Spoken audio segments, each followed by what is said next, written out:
Group H game in Podgorica was the one that wouldn't affect the eventual outcome of the section.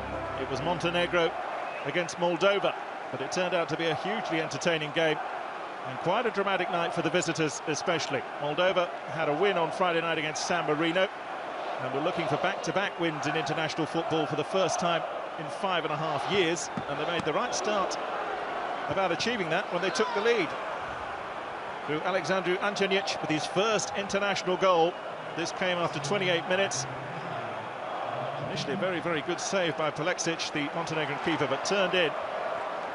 And Moldova led, and it stayed that way into the second half.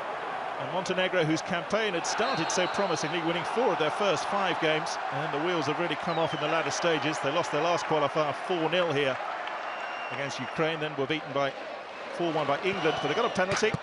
And Stefan Jovetic, the skipper, stepped up, decided to chip it. Moldova claimed that it hadn't crossed the line. Another look proves that it does, and they were back in the game.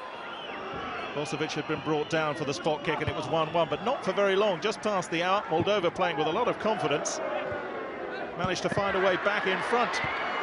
Igor Armas of Kuban Krasnodar with only his second goal for his country, and Ion Karas's side had taken the lead. You could see what it meant to the coach. And very, very quickly, he had even more reason to celebrate because they made it 3-1. And this was a strike from a much more regular source. Igoniu Sidorenko, who scored twice in that win against San Marino on Friday, making it 6 in his last 6 international appearances with a lovely volley from the edge of the box.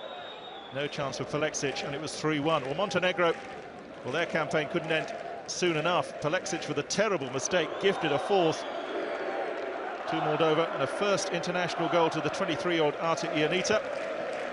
And then remarkably, inside the last couple of minutes, Antonic finished off what he'd started with a fine solo effort, and it was 5-1. Moldova had only ever scored 5 in an international once before, and that was more than 20 years ago. And at this point, they were heading for their biggest ever away win in international football. Quite a way to finish their campaign.